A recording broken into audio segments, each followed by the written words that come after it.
इस time Pakistan cricket board में अगर मोहसिन नकवी के अलावा किसी मोस्ट पावरफुल बंदे की बात की जाए तो वो है पाकिस्तान क्रिकेट टीम के साबिक फास्ट बॉलर वहाब रियाज।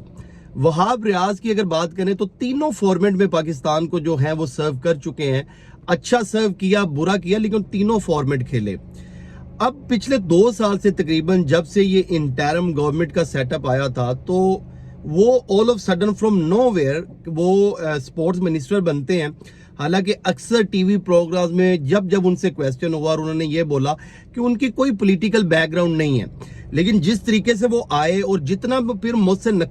नकवी जो कि पाकिस्तान क्रिकेट बोर्ड के अभी चेयरमैन है, जितना उनके वो नजदीक थे और वो क्रिकेट के मामला नहीं देखते थे, वो स्पोर्ट्स मिनिस्टर थे तो स्पोर्ट्स के मामला भी नहीं देखते थे, वो हर जगह देखे गए। इवन के लाहौर में एक दफा जो था वो बारिश बहुत ज्यादा हुई तो वो बारिश में भी निकल आए और 6 एंगल से था, उन्होंने वीडियोस बनाई और लोगों ने बड़ा क्रिटिसाइज किया उस टाइम उनको।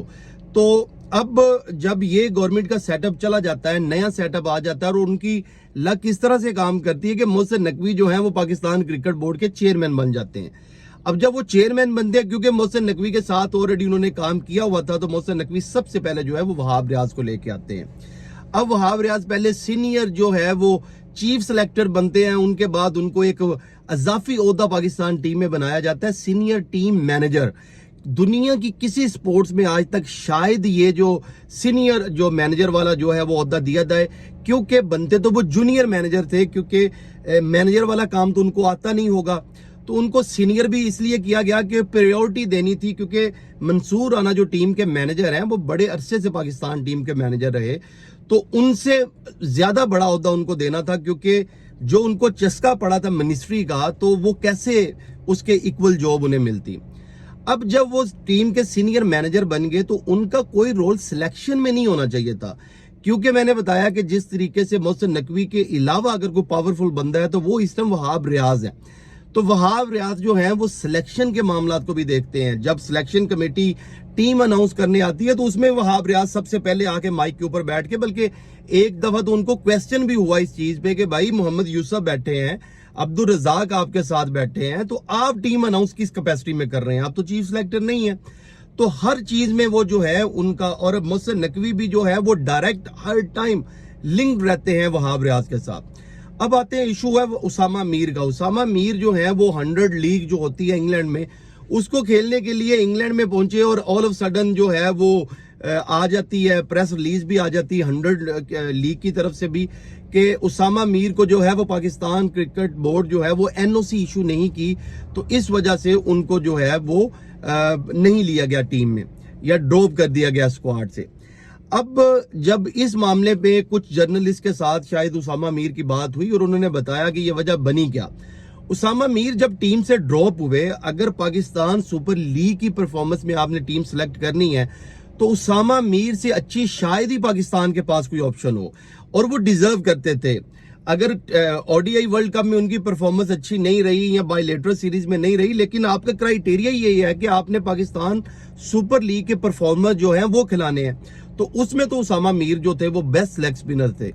अब इधर डिसलाइकिंग लाइकिंग का जो चक्कर है, शादाब खान को जो है वो पाकिस्तान क्रिकेट टीम के कैप्टन बाबर आजम को भी पसंद है, वो रखना चाहते हैं, क्योंकि बाबर आजम जब कैप्टन बॉलर होगा तो वो चाहेगा कि उसकी बॉलिंग लाइनअप अच्छी हो, और अगर कैप्टन बैट्समैन होगा तो वो चाहेगा कि मैं सबसे पहले अपना सिक्योर करूं, जो बैटिंग में अगर पाकिस्तान टीम कभी कोलैप्स करेगी तो ज्यादा क्वेश्चन मार्क उठेंगे।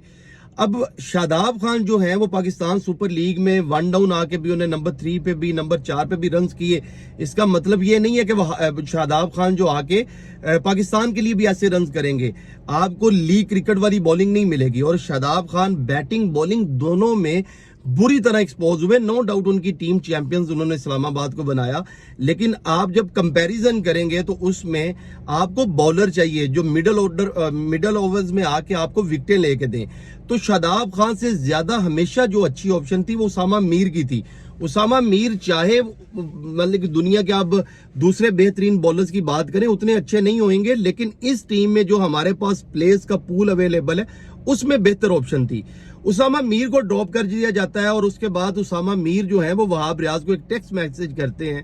कि मुझे क्यों नहीं टीम में लिया गया, मुझे सिर्फ वजह बता दी जाए। تو وہاب ریاض کے پاس کیونکہ کوئی وجہ تھی نہیں تو انہوں نے کوئی وجہ بتائی بھی نہیں, کیونکہ ان کے پاس تو شاید یہ دماغ ہی نہیں تھا کوئی وجہ کوئی بتائی جائے, کیونکہ یہ فیصلے تو وہاب ریاض وغیرہ نے مل کے سارے جو ان کو اچھا لگا کیپٹن کو کوچ کو انہوں نے مل کے یہ فیصلہ کر لیا. اب اس کے بعد جب ان کی سنوائی نہیں ہوئی تو اسامہ میر نے سیم ہی ٹیکسٹ میسج جو ہے وہ محسن نقوی کو کیا. محسن نقوی نے یہ جب ٹیم گیدرنگ ہوئی تھی, ٹیم کے ساتھ پہلی دفعہ ملے تو انہوں نے بولا کہ آپ کو کوئی مسئلہ ہوتا ہے, آپ کو کوئی پرابلم ہوتی ہے تو آپ میرے سے ڈائریکٹ کانٹیکٹ کر سکتے ہیں. اس کے بعد جو ہے محسن نقوی کو جب اپروچ کیا گیا, اور محسن نقوی جن کو ہم بڑا پروفیشنل بھی سمجھ رہے ہیں, سارا کچھ ہے, اچھے کام بھی وہ کر رہے ہیں, محسن نقوی نے ایز اٹ وہ میسج جو ہے وہ فارورڈ کر دیا وہاب ریاض کو. وہاب ریاض کی دم پہ پاؤں آتا ہے, اور وہاب ریاض جو ہے وہ غصے سے جو ہے وہ آگ بگولا ہوتے ہیں, اور وہ ایک آن لائن میٹنگ ارینج کرتے ہیں جس میں اسامہ میر کو بھی لیا جاتا ہے, ایک سلیکٹر بھی ہیں اور وہاب ریاض بھی ہیں. اور وہاب ریاض رات دن کے یہ ایشو جو ہے وہ سولو کریں, اگر کسی کے ساتھ زیادتی ہے اسے ریزن دیں. تو وہاب ریاض غصہ کر گئے, اور غصے میں جو ہے وہ اسامہ میر کے ساتھ تھرو آؤٹ بولتے رہے. اور اسامہ میر ایک دفعہ ظاہری بات ہے کہ جو پلیئر کھیل رہا ہے, جو سینٹرل کانٹریکٹڈ پلیئر ہے, وہ کبھی بھی نہیں چاہے گا کہ سسٹم کے ساتھ لڑائی ہو, پاکستان کرکٹ بورڈ کے ساتھ لڑائی ہو, کیونکہ وہ تو یہی چاہیں گے وہ پاکستان کے لیے کھیلیں, اور یہی اسامہ میر کا کنسرن بھی تھا. لیکن وہاب ریاض کیونکہ ان کے اوپر سے جم کر کے محسن نقوی کے پاس گئے, جو کہ شاید صحیح کام کیا اسامہ میر نے, لیکن وہاب ریاض کو وہ بات اتنی بری لگی کہ انہوں نے ٹیم سے تو ڈراپ کیا ہی انہیں, لیکن اس کے بعد جو وہ ڈیزرو کرتے تھے کہ وہ 100 لیگ کھیلتے, وہ اس سے بھی پیسہ کما لیتے اگر آپ پاکستان کے لیے نہیں انہیں کھلا رہے, تو اس کی بھی این او سی ان کی رکوا دی, یہ کہہ کے کہ آپ نے جون سے پہلے کیونکہ 2 لیگز کھیل چکے ہیں تو اب آپ کو جو ہے وہ این او سی نہیں ملے گی. تو یہ جو پرسنالٹی کلیش کی بیسس پہ کسی پلیئر کا نقصان کرنا, اور جو سپورٹس آپ نے خود کھیلی بھی ہو, تو یہ بڑا ان یوزول ہے. اور وہاب ریاض جیسا بندہ جو کہ کسی کرائیٹیریا کے بیس میں پاکستان ٹیم میں نہیں آیا, کوئی ان کی کوئی ایسی اچیومنٹ نہیں ہے, صرف یہ پرچی کلچر ہوتا ہے, جو بھی ان کی اندر سے پولیٹیکل بیک گراؤنڈ جو بھی سیٹنگ ہے جس کی بیس پہ بھی وہ آئے ہیں, لیکن آ کے پلیئروں سے اس طرح زیادتی کرنا, اور جو آپ کے پرفارمر میں کیا اگلے سال پھر پی ایس ایل میں باقی پلیئرز تو یہ سوچیں گے کہ بھائی ہمیں تو سلیکٹ ہی نہیں کیا جاتا, ہم جتنا بھی پرفارم کر لیں. آپ نے کچھ پلیئرز کو عزت ضرور دی, لیکن اب ڈس ریسپیکٹ نہیں کر سکتے. جس طریقے سے اسامہ میر کے ساتھ وہاب ریاض نے کیا, یہ بہت زیادہ ناانصافی والی بات ہے. ہم امید کرتے ہیں کہ پاکستان کرکٹ بورڈ کے چیئرمین جو ہے وہ بہتر طریقے سے مینج کریں ان چیزوں کو, نہ کہ صرف وہاب ریاض کے جو ہے ان کے اوپر ہی ڈیپینڈنٹ ہو اور ساری انسٹرکشن ان کو دیں اور انہی سے لیں.